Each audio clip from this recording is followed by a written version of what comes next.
Ya, pemirsa, Gubernur DKI Jakarta Basuki Cahayapurnama tercengang saat memeriksa anggaran yang tidak masuk akal dalam kebijakan umum anggaran dan plafon prioritas anggaran sementara atau KUA PPAS 2016. Ya, Ahok merupakan dugaan markup anggaran yang cukup fantastis. Ya, setidaknya ada 3 temuan yang membuat Ahok naik pitam. Pertama adalah programmer di Dinas Pendidikan. Dalam anggaran tersebut, honor programmer untuk 6 hari kerja dianggarkan mencapai 57 juta rupiah. Ahok pun langsung meminta Kepala Dinas Pendidikan terkait anggaran programmer tersebut. Kemudian temuan kedua adalah penunjukan langsung swaklola pembelian bunga yang mencapai 200 juta rupiah untuk tahun 2016. Menurut Ahok, pihak Dinas Pertamanan hingga kini belum mampu melakukan lelang swaklola pengadaan bunga. Yang ketiga adalah anggaran festival dan event dari Dinas Kebudayaan dan Pariwisata yang dianggarkan mencapai 300 miliar rupiah untuk tahun 2016. Ahok pun menyatakan keheranannya mengapa Kepala Dinas Pariwisata DKI Purba Hutapea bisa memasukkan jumlah tersebut dalam anggaran acara festival.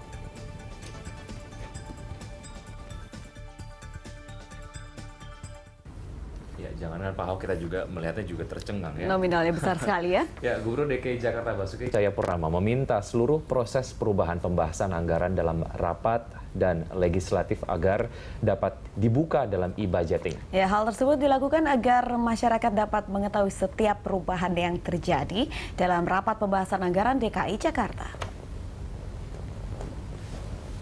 Dalam proses perubahan pembahasan anggaran antara Pemprov dan DPRD beberapa waktu lalu masih terdapat perubahan yang tidak dilakukan di dalam e-budgeting, sehingga proses perubahan anggaran tersebut tidak diketahui. Oleh karena itu, Ahok berpesan kepada Kepala Badan Perencanaan Pembangunan Daerah atau Bapeda untuk selalu mencatat detail perubahan anggaran di rapat dalam sistem e-budgeting. Kita udah buka semua, Bangga. Malahan sekarang saya udah kasih tahu, kemarin baru saya cek. Ternyata waktu pembahasan KUA PPAS, mereka saking sering bahas nggak mau masukin ke e-budgeting. Jadi bahas dulu mau masuk, padahal saya mintanya dalam proses pembahasan pun semua di e-budgeting. Jadi kelihatan ada perubahan berapa kali. Itu hilang tuh jejak itu. Nah, tadi saya udah, semalam saya udah BBM Ibu Tuti, hati-hati nih saya bilang nih. Saya tidak mau prosesnya dihilangin, saya kan inginnya ada proses. Jadi ada pembelajaran, orang tahu kenapa ini dikurangin, kenapa ini ditambah, kenapa dicoret DPRD, kenapa ditambahin. Jadi orang bisa belajar. Ya kalau saya nggak jadi gubernur lagi, gubernur yang akan datang dia begitu liatin proses e-budgeting, dia ngerti gitu loh. Oh kenapa kita prioritas ini, kenapa dalam tengah jalan dicoret, kenapa ditambah, dikurang. Nah kalau dulu kan enggak, tiba-tiba nongol aja. Ya, ini baru saja tadi dibicarakan oleh Pak Zahim ya, bahwa Pak Ahok nih membersihkan begitu ya sesuatu yang dana dianggap tidak berguna dan harusnya biar transparan, masyarakat bisa melihat begitu. Nah, kebetulan Pak Ahok juga langsung berkata bahwa mengenai e-budgeting agar masyarakat bisa melihat ada perubahan-perubahan.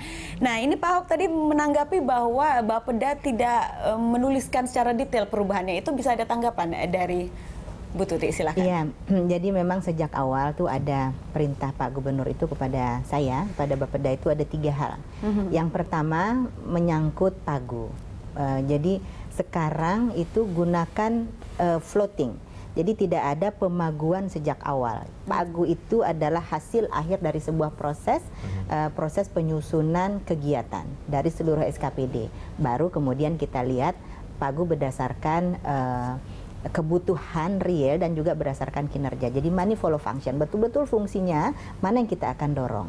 Itu pesan pertama. Yang kedua, lakukan seluruh proses ini secara transparan. Itu sebabnya sejak dari rembuk RW, lalu kemudian musrenbang tingkat kelurahan, kecamatan, kota dan provinsi, kita lakukan sudah dengan e-musrenbang. Kemudian setelah selesai proses e-musrenbang, kita lakukan input awal untuk RKPD, draft RKPD awal itu ke dalam sistem e-planning, itu juga secara online, e-planning. Nah, E-planning RKPD sendiri ini merupakan sebuah proses yang cukup panjang. Sejak Januari kita melakukan rembuk RW di 2.723 RW, lalu kemudian musrenbang dari kelurahan, kecamatan, kota, provinsi, jadilah namanya Renja, rencana kerja yang disusun langsung oleh SKPD. Penyusunan Renja oleh SKPD ini juga, jadi kalau istilahnya Permendagri itu atau Kemendagri konvergen, mulai dari dia besarnya sekian misalnya, ini juga Pak Gubernur arahkan kepada kami, kerucutkan gitu. Bagaimana cara mengerucutkan? Kita melakukan diskusi secara iteratif, berulang. Dari awalnya belanja langsung itu 70 triliun, terkumpul untuk belanja langsung 70 triliun. Dari 70 kita coba saring bersama-sama seluruh TAPD, belum TAPD, kalau RKPD masih Bapeda, kita saring dengan SKPD, terus mengerucut, akhirnya menjadi dari 70 turun lagi saringan pertama, turun lagi saringan kedua, sampai saringan ketiga jadi KUA PPAS ke angka 40. Ke angka 40 Terkait triliun. dengan e-budgeting tadi bagaimana? Iya, saya akan ceritakan nih. Sampai ke 40 triliun. Ya. Itu semua kita proses di dalam sistem e-planning yang sudah terpadu, integrated dengan e-budgeting. Jadi kami dalam melakukan perencanaan ini, produknya itu KUA PPAS itu plafon, prioritas dan plafon anggaran sementara. Nah, untuk bisa memperoleh prioritas dan plafon anggaran sementara yang lebih baik, yang lebih akurat, kami meminjam, quote unquote meminjam komponen yang ada di e-budgeting untuk sejak awal ini kami tarik, mulai kami nyusun Renja. Sesungguhnya kalau proses yang ada, yang kalau dia proses yang konvensional, dia dimasukkan ketika RKA. Nah, tapi saya nggak mau seperti itu. Kenapa? Kalau seperti itu saya hanya mengira-ira dong. Teman-teman saya SKPD juga hanya mengira-ira kok dong kalau sejak awal tidak dimasukkan komponen pembelanjaannya. Misalnya untuk kegiatan pembangunan sekolah A gitu. Hanya judul dan ada kegiatannya. Kalau kita nggak bisa masuk sampai komponen rincinya untuk apa saja kah, konstruksi berapa dan sebagainya, kan susah kita mengevaluasi. Karena goalnya adalah money follow function tadi ya. Satu, money follow function, yang kedua dia tepat disusunnya dengan tepat jumlahnya. Nah, 40T yang kita usulkan sejak tanggal 16 Juni untuk dalam posisi KUA PPAS. Dalam perjalanannya kemudian terjadi dinamika pembahasan di Banggar yang pendapatan itu diturunkan. Penurunan anggaran pertama itu sebesar 10,7 T. Jadi dari yang kita total APBD kita usulkan 73 diturunkan menjadi 10,7 T. Lalu perjalanannya jadi 63 lagi begitu ya. Jadi 62, dalam perjalanan lagi APBN diketok, kita sudah dapat bocoran berapa dana perimbangan yang kita peroleh. Ada kenaikan sekitar, bukan kenaikan, sebetulnya prediksi kami sejak awal memang akan lebih dari 10, seperti yang ditetapkan oleh Banggar ya, 13,6. Jadi posisinya udah dikurangin 10,7 T, dikurangin lagi. Akhirnya totalnya di berapa, Bu? Di 66, Di 66 Nah, ya. jadi memang ini proses dari 73 menjadi 62 menjadi 66 itu kita offline. Nah, di sini nih yang nggak matchingnya gitu dengan arahan Pak Gub. Mestinya itu langsung kita input. Namun kita punya data yang benar-benar kita jaga begitu. Kita punya data offline yang kita jaga. Nah, di situ barangkali kalau dikatakan kekurangan kami adalah kami belum menginput proses dari 73 ke 62 perubahannya, dari 62 ke 66 itu. Ya, itu Bu juga. Tuti, pemetaan sudah sedemikian rupa dilakukan secara detail gitu ya. Sejauh mana ini akhirnya juga memberikan jaminan serapan anggaran DKI Jakarta sendiri? Karena tadi sebelum dialog kita mulai baru 40 sekian persen dan kita sudah sampai di bulan November, kemudian akan Desember gitu ya. Sejauh mana ini bisa menjadikan sebuah jaminan nanti serapannya akan maksimal? Ya, jadi barangkali ini betul-betul blessing buat kami semua ya, seluruh jajaran Pemprov DKI dan mudah-mudahan sampai masyarakat juga. Melihat pengalaman yang lalu, itu teman-teman kita SKPD kan sebetulnya nyusun sendiri nih anggarannya. Nanti di tengah jalan dia ini keliru, ini salah, ini kurang. Nah, ini nomenklaturnya salah, ininya salah, padahal mereka sendiri lakukan input. Ya. Nah sekarang sebelum terjadi itu semua, kita sudah dikoreksi sejak awal. Ini sebuah proses pembelajaran dan Oke. pengajaran yang luar biasa untuk Supaya nanti di akhir tahun persentase anggaran yang tidak terserap semakin kecil gitu ya. pastinya semua Oke, baik. tepat sasaran, Ya. lalu kemudian Ya. juga SKPD tanggung jawab dengan Pak Zaim, Ya. seperti apa? Ya sebetulnya ini kan kalau secara teoritis dan konseptual kan prosesnya harusnya demikian. Ya. Tapi kan kita tuh ada vested interest. Ini yang jadi masalah. Ada kepentingan-kepentingan yang ada di dalamnya. Dan ini yang dihadapi Pak Gubernur, kepentingan ini dua menurut saya. Satu dari birokrasinya sendiri yang tidak akan rela anggarannya dikurangi walaupun itu tidak diperlukan. Nah, yang kedua, ada kepentingan dari pihak lain, para politisi yang ada di legislatif. Nah, ini mereka akan saling menyandera. Ya. Gitu. Nah, disitulah permainan yang kemudian akan membuat anggaran ini tidak rasional. So kalau kita pakai hitung-hitungan, ini November daya serap cuma 40%. Artinya kan 60% tidak diserap. Ya. Ya. Jadi kita bisa dengan mudah mengatakan harusnya pemangkasan sampai 50% dong. Iya.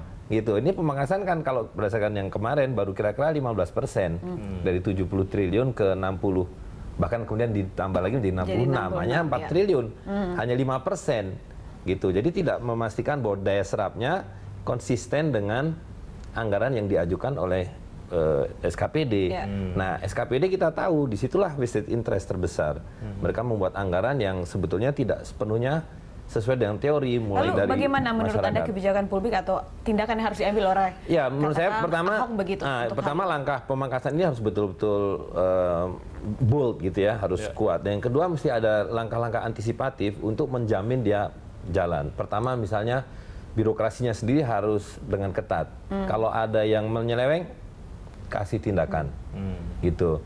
Nah yang kedua, saya rasa Pak Ahok juga harus mulai mengawasi deal-deal di dalam kontrak-kontrak dengan supplier, Iya. karena pasti di situ ada kong kali kong dengan apa namanya melalui tendernya dan sebagainya. Seperti contoh tadi lah dinas pertamanan yang mungkin pasti bermain dengan pihak langsung ya. supplier bunga. Yang ketiga, nah ini yang juga penting di dalam anggaran daerah itu kan ada bansos.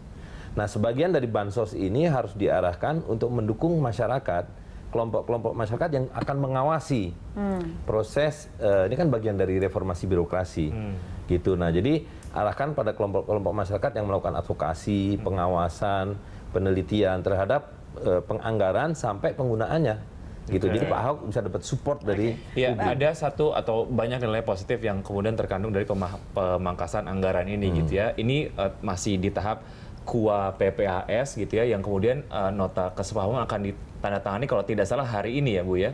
kita tunda. Oke, ditunda akhirnya. Ditunda sampai proses di eksekutif ini selesai. Baik, pemangkasannya sendiri optimisme dari Pemprov sendiri sebetulnya kan ini kan nanti akan dikritisi dan lain sebagainya gitu ya, optimisme. Atau ringkasnya mungkin apakah berhenti di 66, sekian triliun Bu Tuti atau mungkin akan bisa dipangkas lagi? Jadi gini, ini saya luruskan ya, yang tadi dari 73 ke 62 lalu ke 66 itu akibat fluktuasi Dinamik. kesepakatan jumlah pendapatan. Iya. Yang kalau jumlah pendapatan itu bersepakat, lalu kita kemudian melakukan melakukan penyisiran di aktivitas kegiatannya kan. Jadi masih bisa dikurangi lagi dari 66 atau 66 tetap ini di sudah 66? kita sepakat di angka 66 Sudah total. disepakati ya. Sepakat Baik. di angka 66 total. Sekarang ini yang dilakukan oleh Pak Gubernur itu adalah penajaman prioritas. Oh, Oke. baik. Penajaman Baik. prioritas itu sampai ke detail jenis anggaran, Oke. jenis Baik. belanjanya. Dan Baik, ini ya. Kita akan lanjutkan usai Betul jeda, sekali. kami akan segera kembali.